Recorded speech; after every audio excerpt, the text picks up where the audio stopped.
विस्फोटक हो सकता है आगे चलकर। अब देखो, सुनो, देश का विभाजन इस नाम पर हुआ ना कि अमन चैन से मुसलमान वहाँ रहेंगे, यहाँ हिंदू रहेंगे। अमन चैन न वहाँ न यहाँ, पूरे विश्व में एक आतंकवाद का घर बन गया। कौन? पाकिस्तान। इमरान ने स्वयं स्वीकार किया है कि आतंकवाद का घर पाकिस्तान है। अब हमारी छाती पर भी स्वतंत्र भारत में भी अधिकार सिद्ध हो या ना हो, उनको उपहार में सही या अधिकार की दृष्टि से सही 5-5 एकड़ भूमि देने का अर्थ क्या होता है? वो नवीन मक्का बना देंगे अयोध्या को, वो कोई शांत थोड़े रहेंगे। लेकिन जो उनका एक लीडर है, एमपी है असदुद्दीन, वो खुद बोल रहे हैं कि हमको क्या भीख दे रहे हो, हम लेना नहीं चाहते। उसका अर्थ है कि मूल स्थान क्यों नहीं दे रहे हो? आप नहीं समझते। आप अपने घर में नहीं, दरवाजे पर किसी को घुसने दे दोगे, उससे वो संतुष्ट तो अंदर से होगा, लेकिन बाहर से असंतुष्ट होगा कि सिरहाने के पास क्यों नहीं आने दिया। पर आपको नहीं लगता है कि ये जो अभी सुप्रीम कोर्ट ने अपना सुनवाई की है, इससे दोनों कम्युनिटी को हेल्प मिला है? मंदिर भी बन रहा है और दूसरी जगह मस्जिद बनेगा। ये आपको लगता है 5 एकड़ ज़मीन देना ही नहीं चाहिए? बिल्कुल, न मुसलमानों को लेना चाहिए न कोर्ट को देना चाहिए। कोर्ट की विसंगति पर, क्योंकि हम लोग न्यायाधीश के पद पर हैं, और अभी जो सुप्रीम कोर्ट का जजमेंट आया है श्री जगन्नाथ जी को लेकर, उसमें लिखा है, ये ध्यानपूर्वक सुनिए। आदर्श गोयल जब कटक हाई कोर्ट के जस्टिस थे, तब उन्होंने लिखा, जजमेंट मेरे पास है, कि कोर्ट को भी शंकराचार्य के निर्णय में हस्तक्षेप करने का अधिकार नहीं है। वो सर्वोपरि न्यायाधीश होते हैं धार्मिक आध्यात्मिक क्षेत्र के। कोर्ट ने कहा है, सुप्रीम कोर्ट ने, हाई कोर्ट ने यह भी कहा कि शासन तंत्र को भी कोई हस्तक्षेप करने का अधिकार नहीं है, न कोर्ट को।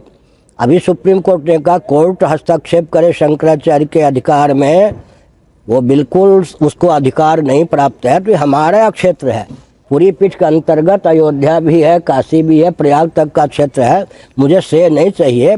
लेकिन अगर मैंने रामालय ट्रस्ट में हस्ताक्षर कर दिया होता तो नरसिंह राव के सामने ही ये सब हो गया होता जो वहाँ होने वाला है। मेरे हस्ताक्षर न करने पर नरसिंह राव ने साहस नहीं किया कि वो सरदार वल्लभ भाई पटेल के समान केवल मंदिर बना देते, और ये भी साहस उनका नहीं हुआ कि मंदिर मस्जिद दोनों बना देते। वाजपेयी जी ने, शत्रुघ्न सिन्हा जो एक्टर रहे हैं भाजपा की ओर से, वाजपेयी जी की ओर से श्री राम जन्मभूमि के प्रभारी सिद्ध किए गए थे। वो मेरे पास दिल्ली में आए थे वाजपेयी जी के शासनकाल में। बहुत विनम्रता पूर्वक उन्होंने एक वाक्य कहा था कि माननीय प्रधानमंत्री वाजपेयी जी चाहते हैं कि पुरी के शंकराचार्य मंदिर के साथ साथ मस्जिद भी बनने की अनुमति दे दें। हमने कहा न हिंदुओं के हित में है या न मुसलमानों के हित में है। वाजपेयी जी में इतना मनोबल नहीं था सरदार वल्लभ भाई पटेल जैसा कि मंदिर ही बनवा देते, लेकिन मुझे उन्होंने इतना बलवान या शक्तिशाली या महत्वपूर्ण माना कि मंदिर मस्जिद नहीं बनने दिया। अब जो है शासन तंत्र ने कदम नहीं उठाया है, प्रत्यक्ष सुप्रीम कोर्ट के माध्यम से यह आदेश आ गया, तो शासन तंत्र को बचने का पूरा हथियार मिल गया। भले ही अभिमति शासन तंत्र की हो, उससे पहले जो देश का वातावरण बनाया गया, उससे तो यही लगता है, इसको हम कहते हैं मनोविज्ञान की दृष्टि से।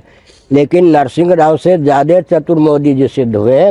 नरसिंह राव तो हमको यातना देने लगे, बहुत कुछ उपद्रव किया हमारे साथ, और स्वयं भी बदनाम हुए। उनकी सरकार भी बाद में टूट गई। मेरे विरोध के बिना भी बुद्धिजीवियों ने नरसिंह राव के शासन तंत्र को प्रसाद में फेंक दिया, जबकि यह बात 26 साल पहले की है। तो हमने एक संकेत किया, केंद्रीय शासन तंत्र ने नरसिंह राव के शासन तंत्र की अपेक्षा अधिक बुद्धिमत्ता का परिचय दिया। उसके पास एक अस्त्र मिल गया, हम क्या करें भाई, तो सुप्रीम कोर्ट का आदेश है। फिर प्रश्न उठता है कि तो प्रबल बहुमत से आप हैं केंद्र में, राज्यसभा में भी आपकी बोलती है, आप निरस्त कर दीजिए। निरस्त इसलिए नहीं करें ना कि शांति के मार्ग में खलल डालना उचित नहीं ना, समझ गए? तो निरस्त करने की भी क्षमता नहीं है और मानने की क्षमता है। इसका अर्थ होता है कि जो कुछ होगा हमारे शासनकाल में तो शांति का पाठ चलते ही रहेगा। आप अयोध्या के भविष्य को कैसे देखते हैं? तो इतिहास के निर्माताओं में, हम भविष्य ज्योतिषियों से पूछ के नहीं, हमको जो करना होता है, राम सेतु को विखंडित करने के लिए ये मनमोहन सिंह जी प्रधानमंत्री उस समय थे, ये सुवर्णा जी जिनको आप लोग कहते हैं क्या, सोनिया जी का मैंने नाम रखा सुवर्णा जी, देश की मान्या पुत्र वधु सुवर्णा जी और करुणानिधि जी, तीनों ने राम सेतु को विखंडित करने का अभियान चलाया और कहा कि प्राकृतिक रेखा है, राम जी कोई नहीं हुए, उनके द्वारा यह विनिर्मित है ही नहीं। और करुणानिधि ने कहा पुरी के शंकराचार्य राष्ट्रद्रोही हैं, उन्हीं की पार्टी के बालू ने, TN बालू ने कहा पुरी के शंकराचार्य को हम दंड देंगे, सब धरे रह गए। आज राम सेतु सुरक्षित है। मैं मुर्दाबाद नहीं करता, हल्ला नहीं करता, चाटे खाने या डंडे खाने का काम नहीं करता। मुझे जो करना है, मुझे बाहर से कोई दुर्बल मान सकता है, परंतु पितरों की, देवताओं की, इंद्र की, बृहस्पति की, ब्रह्मा जी की, नारायण की शक्ति हमारे साथ है। हम परंपरा से गद्दी पर प्रतिष्ठित हैं, चुनाव की प्रक्रिया से नहीं। भगवान शंकराचार्य ने अपने संविधान में लिखा है कि मेरी गद्दी पर प्रतिष्ठित विधिवत जो होगा वो मेरा ही रूप होगा। हम शंकराचार्य की गद्दी पर हैं, लेकिन पुरी के शंकराचार्य को केंद्रीय प्रांतीय सरकार ने इस ढंग से उपेक्षित करके रखा है कि अभी मुसलमानों के मौलवी इत्यादि धर्माचार्य लिखे जा रहे हैं।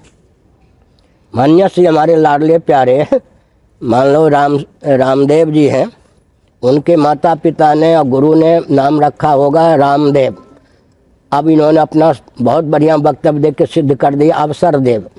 वो बड़े हमारे लाडले प्यारे हैं। उधर वो जो है श्री रविशंकर जी, ये सब इनके धर्माचार्य हो गए, मुल्ला धर्माचार्य हो गए। परंपरा आचार्य तो इनके लिए कुछ है ही नहीं, समझ गए ना। माने हम लोग कुछ नहीं है सरकार की दृष्टि में। इसका हम लोग धर्माचार्य भी अपना बना लिया, सामाजिक संगठन भी उनके पास है ही, RSS और कांग्रेस तो रामखुदैया वाली पार्टी है ही, यहाँ है ही कांग्रेसी लोग। रामखुदैया वाली पार्टी क्योंकि नरसिंह राव के शासनकाल में यही हुआ था, वो क्यों विरोध करेगी। मायावती पहले समर्थन कर चुकी हैं, तो मतलब सबको वोट बैंक चाहिए ना। ऐसी स्थिति में पूरा राजनीतिक वातावरण अनुकूल है। तो कांची के शंकराचार्य जी को गिरफ्तार करके परेशान किया गया, लास्ट में ये सिद्ध हुआ कि उनका वो निर्दोष है। देखो जी, पहली बात है कि आज शंकराचार्य ने आचार्य चत्वारः मठाश्चत्वारः, 4 ही मठ को माना है, उनके द्वारा प्रतिष्ठित श्रृंगेरी है, कांची नहीं। पहली बात तो आप लोगों को यह समझनी चाहिए। दूसरी बात है कि व्यापार तंत्र दिशाहीन और दिशाहीन शासन तंत्र से हम हो या कोई गठबंधन साध के काम करेगा, गठबंधन में कोई त्रुटि आ जाएगी तो जेल में निरपराध होने पर भी डाल दिया जाएगा। जयललिता एक एक टोकरी फल लेकर जैन सरस्वती जी के पास आती थी और जयललिता से समझ गए कुछ नहीं पटा तो जेल में डाल दिया। तो जो व्यापार तंत्र और शासन तंत्र से गठबंधन करके चलता है ख्याति के लिए, उसकी ये दशा होती है, चाहे निरपराधी क्यों ना हो। उन पे व्यभिचार का, व्यक्ति को मारने का, अवैध धन इकट्ठा करने का, मैंने काम क्रोध लोभ तीनों को लेकर दोष निकाला दिया गया, लेकिन निर्दोष सिद्ध हुए। उस समय भी मैंने उनका साथ दिया था 2.5 वर्षों तक। जयललिता मुझको बहुत मानती थी, लेकिन 2.5 वर्षों तक मैंने कहा कि उचित नहीं है। लेकिन ये तो शासन तंत्र का खेल है क्या। जो व्यक्ति व्यापार तंत्र और शासन तंत्र से गठबंधन करके उठेगा उसकी दुर्दशा होगी।